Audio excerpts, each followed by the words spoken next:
Hey everyone, and welcome back to DEO Growth Secrets Podcast, where we go deep with the leaders shaping the future of dentistry and organizations. I am your host, Kendall Hussein, and today's episode is going to resonate with anybody that is out there thinking bigger. I want you to think about scale, think about systems, and the future of multi-location dentistry. And so, if you've ever struggled with facility bottlenecks, expansion, delays, operational chaos during growth, my friends, this one is for you. We are talking with someone who's been building scalable systems for over 20 years. And these are systems that have helped grow and really be a strong power behind hundreds of practices. And so our guest today is Ted Wegman, and he is the co-founder and chief development officer at Access DSO Solutions. And Ted has helped more than 250 unique dental clients scale smarter and not harder, which is my favorite thing to do. And so we're going to dig into the blueprints behind that success. And so welcome, Ted, to the show. We are thrilled to have you here. Thank you very much, Kendall. I appreciate it. You have had such a rich journey, my friend. You founded Symmetry Dental Direct and you've been building out Access DSO alongside with Bob Foss. For those that are new to your work, can you give us the why behind Access DSO and what the company is all about and what makes your approach so different? Yeah, you bet. Basically, Access, we are the scalable solution developer for the dental industry. We've been involved in many different markets, including hospitality areas, veterinary, different things, but we want to really focus on the dental industry because we're seeing the enormous amount of growth with the group practices. What we do is we, as Access, have developed, we apply, and we implement all kinds of unique solutions and systems to create a comprehensive practice group expansion practice playbook for you. And our focus is on the facility. With all these different tools that we have developed, we're able to comprehensively approach the design, build, equipping, outfitting, funding, and operations side and tie it all together basically to make it to simplify the expansion process. So fun. So, is this specifically for a dentist that is looking to expand and start a de novo, or is this for a dentist that would be looking to take over an existing practice and maybe retrofit it, enhance it, build new ops, things like that? Do you work in both fields, or is it specific to one? We actually work in both fields. The best way to put it is every one of our clients has some existing offices. So when we start working with them, say they have 2 offices, say they have 15 offices, those existing offices may be profitable. They may be a very lovely office, but they are not positioned properly to get them into where in the future at their liquidity event that the private equity groups really find them meaningful. So what we do is we sit down with our clients, we develop a comprehensive solution for them so that many of their future offices are de novo. However, we can actually apply a lot of what we develop with them to the existing facilities. And we do have some clients that once it's applied, their business model is rolling up existing offices or acquiring more and more offices, and we have to approach them differently because their needs are different, and the series of solutions that we've developed works for all of them. Okay, I love this. So, you're really changing the way that DSOs are growing in the nation. And I'm sure probably in Canada, where I'm from, and some great other places like that as well. And so, what pain points are you seeing when groups come to you, and how do your systems help them solve it? I'll tell you what, would it be possible for me to share my screen? Sure, our listeners will not be able to see your screen, however. So, will you be able to walk us through? In that case, there's no need to see the screen. I'll walk you through it. You're asking how we work with the clients, essentially. Yeah, well, how is Access DSO helping the groups? Like, what pain points are these people coming to you Oh, with? I apologize. I was missing the question. The pain points that we see almost every time with new projects, or as I always call it, the traditional method of expanding, is that you get so much compartmentalized data that there's so much overlap and there's so many details missing that here's the biggest pain point I see over and over is the owner of the group practice has to become highly involved in the new facility. Our models, our approach minimizes that tremendously. You need to be focusing on your business, not going out there and saying, hey, we should have a outlet here or we need this here.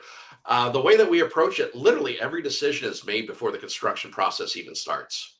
And it's an enormous amount of upfront work that pays big dividends in the end. In fact, that's why I was actually going to show you something, but obviously, as a podcast, it's verbal only. One of the projects, this is actually one of my favorite projects, our clients of 2025, is we were asked by a client to who he's on a second DSO. He's already sold his first one. He did very, very well with that. And he goes, Ted, I like the concept of creating a systemized solution. And the reason is, he goes, I can get any operatory up to 300,000 in revenue. How can we get it to where, and he gave me a list, just a big list of wants. And he goes, how can we accommodate all this? And he goes, if we can, then I can make this grow in a very rapid rate. His goal in the end is to have a strategic partner come in, take over the operations, and he sits back and actually has all of the mailbox money because he now owns all the facilities and collects the rents. Well, we approached it in a fashion that was extremely unique. It allowed us to create what we had as quad pods. Instead of looking at each new location as its own entity, we looked at each location as how many of these quad pods can we actually fit in, each one designed for 1.2 million in revenue, literally almost its own standalone office inside of each facility.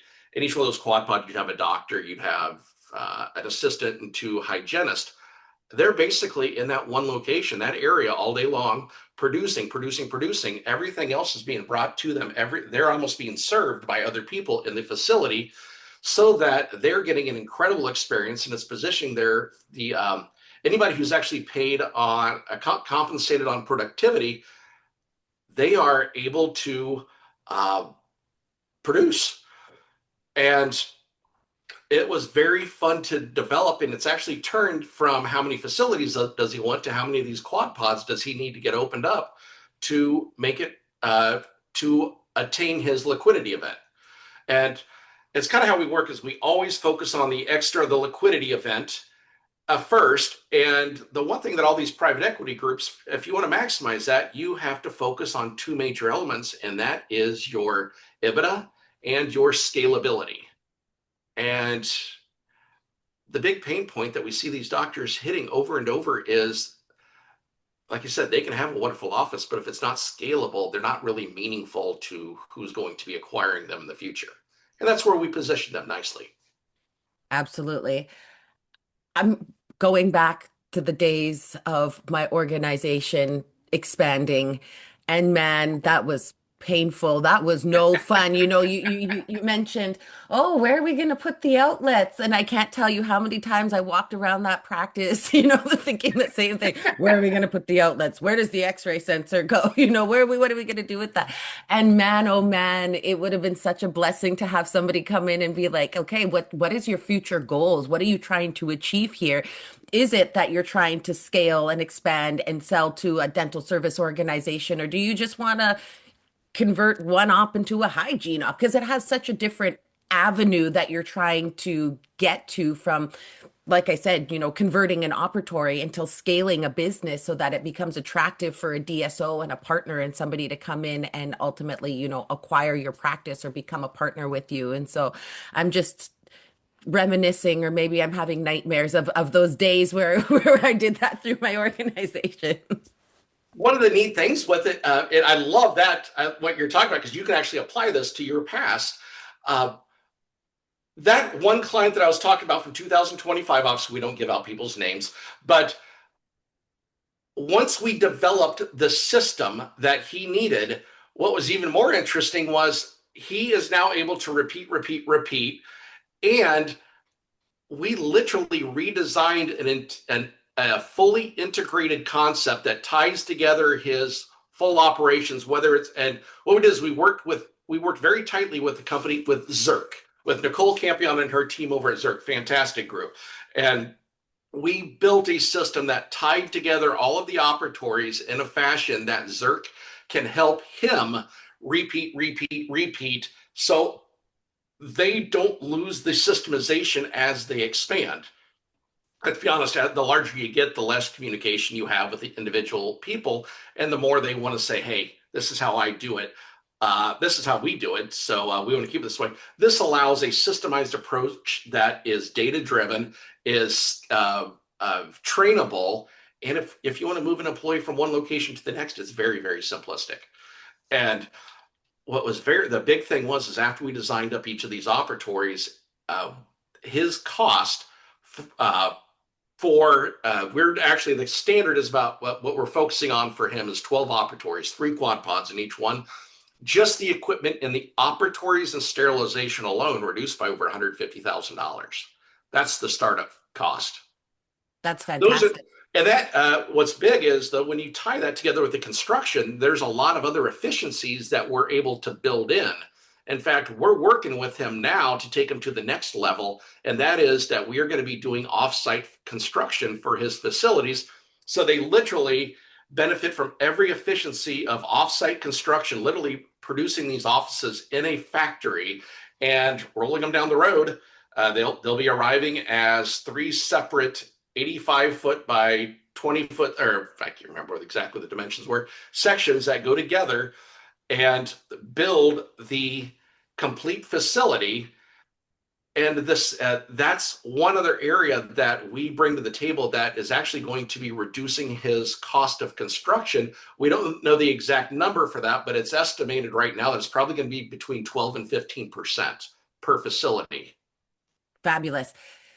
Access DSO, as you sit there explain it, is the definition of scalability, that rinse and repeat, having good systems that we can replicate and just rinse and repeat over and over and over again till we get to the point that, again, it is a scalable business. And so I love how you're speaking to that, because at DEO, that is what we are all about, is helping our practices scale and get to a point where they then get to live their best life, whether that's taking time out of the chair or maybe, starting up a new practice, whatever that looks for them. And so as we start to think about, some of the inefficiencies that maybe I had to go through when I was expanding, my practices, can you maybe share some of the inefficiencies that you've seen and what you've been able to build upon so that these clients that you're working with perhaps don't even realize that they need this?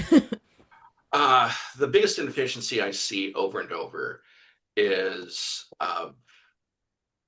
trying to think of how to say it, but it would be overlapping of duties at a job site, or cross trade interference, if you will. We see so many of these job sites or we see so many of these projects that are developed in the traditional model, and it's a very linear path. That linear path means that a lot of the information that needs to be shared is compartmentalized, and you get there and you see somebody cutting.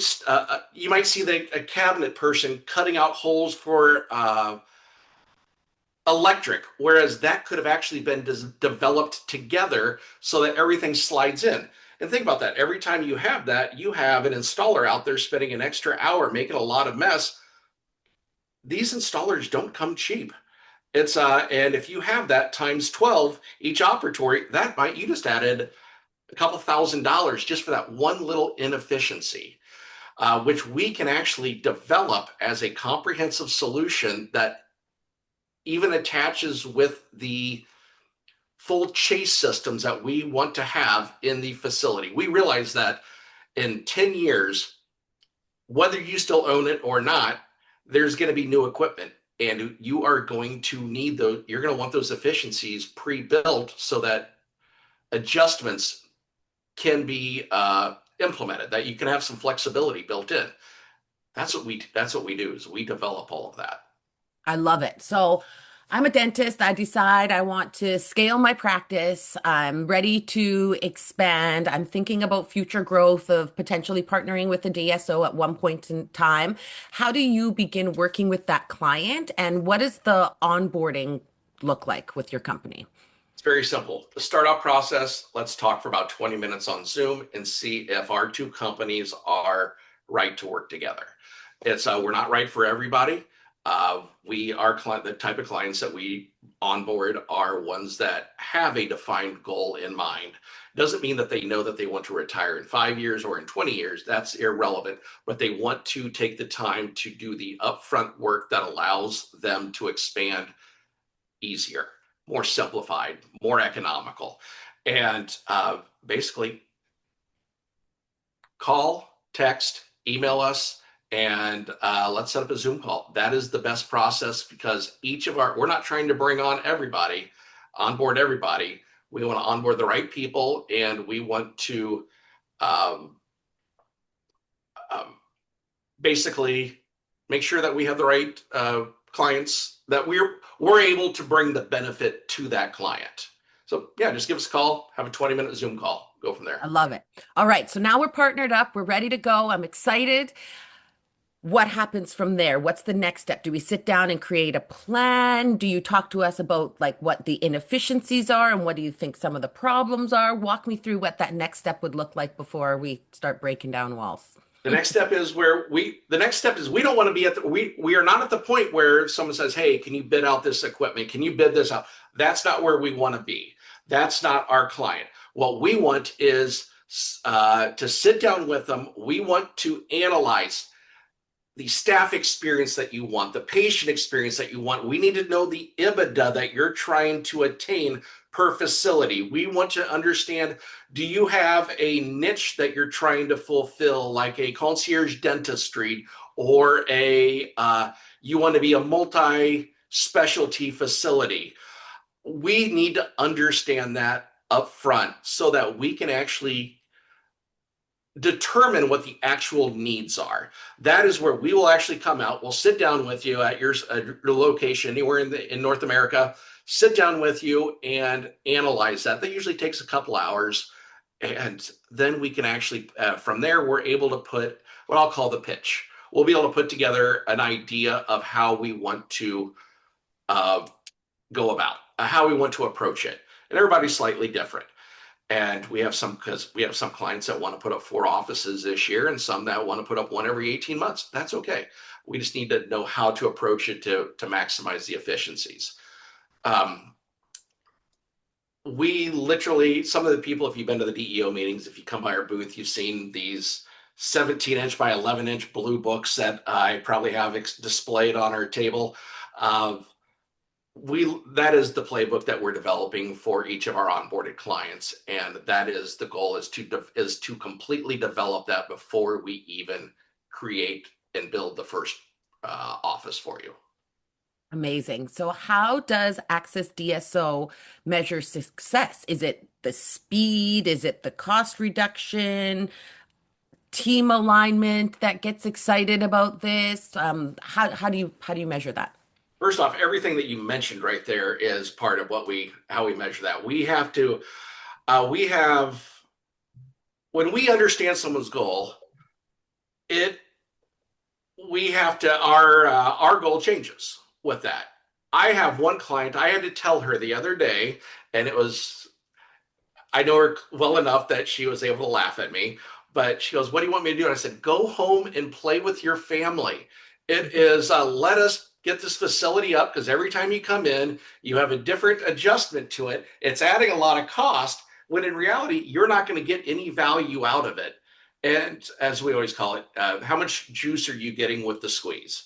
And I was like, you're doing a lot of squeeze, not a lot of juice is coming out of it. Let's get these all of these offices up and running in a comprehensive fashion, and you'll enjoy your life a lot more.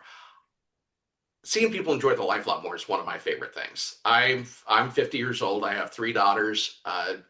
This last month has been chaos because two in college are both home, and it's fun.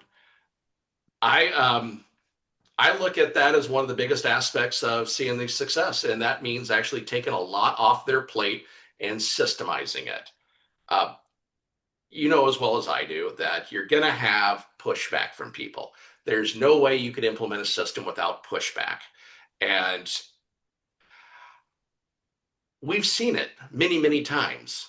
When you implement a new system, you're only going to see it for the first time. We know what to expect from that. And we want to sit down with you and say, okay, let's talk about that so that we can implement it from the beginning properly, knowing there will still be a little pushback, but then how do we overcome that?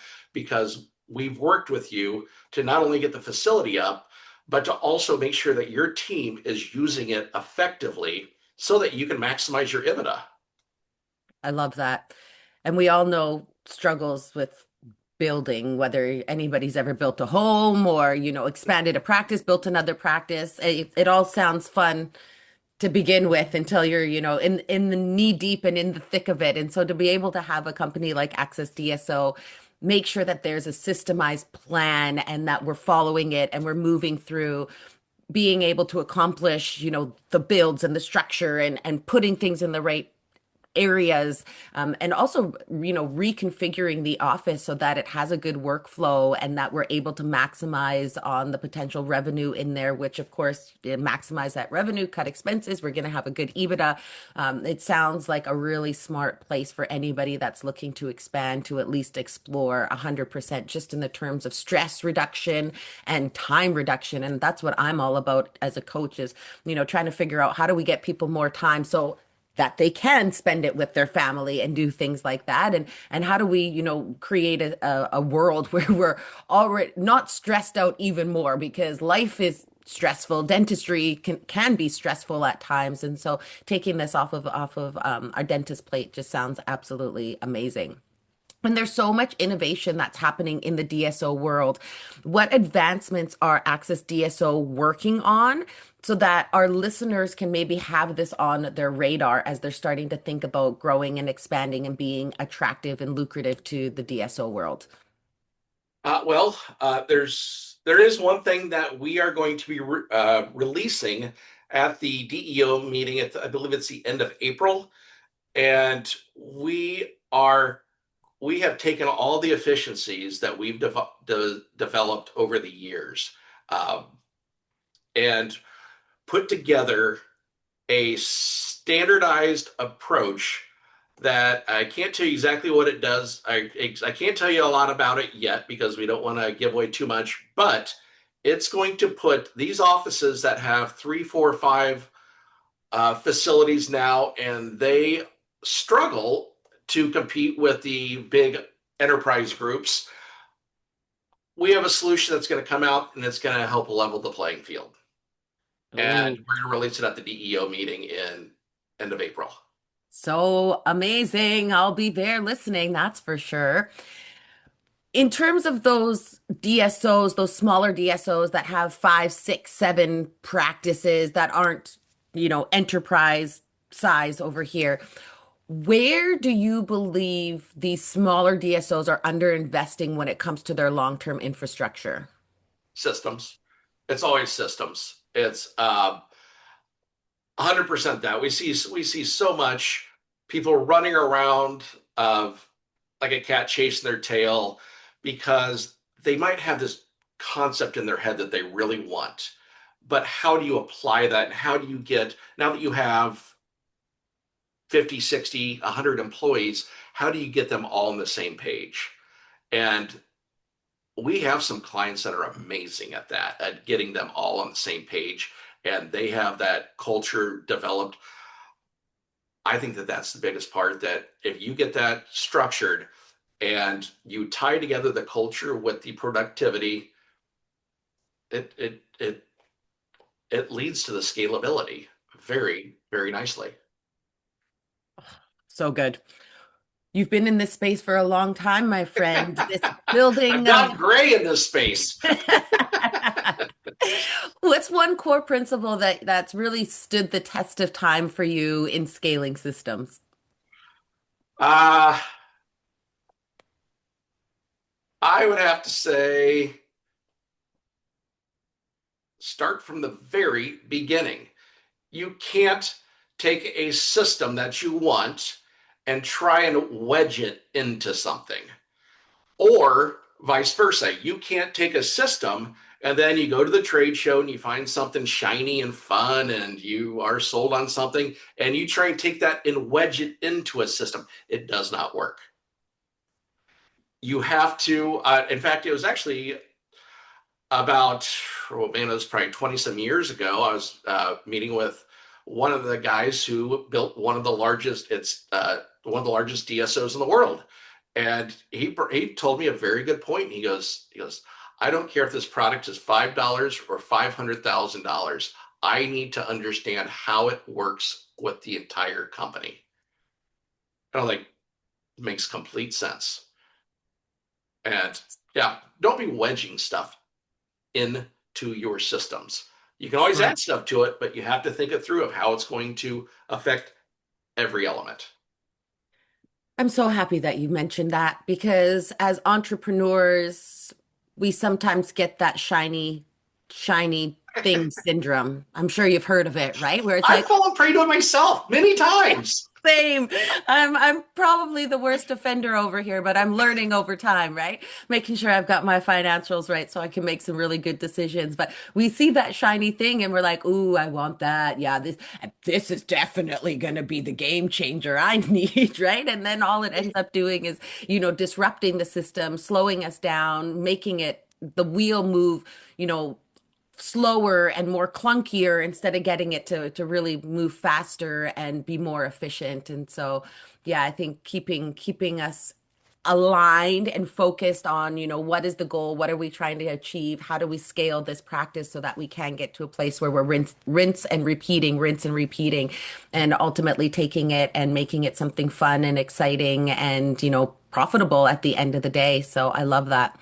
This has been incredible, Ted. I'm so glad that I was able to chat with you today.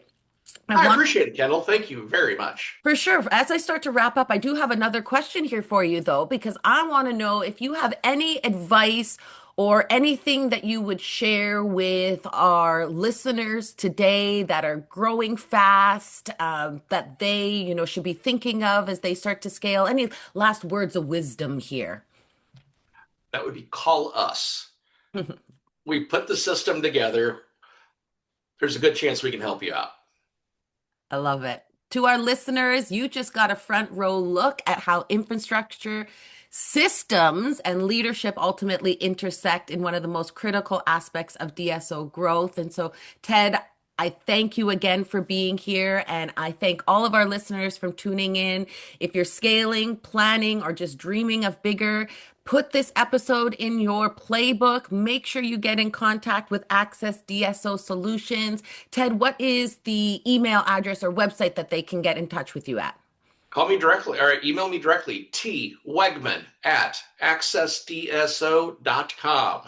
And that is Wegman.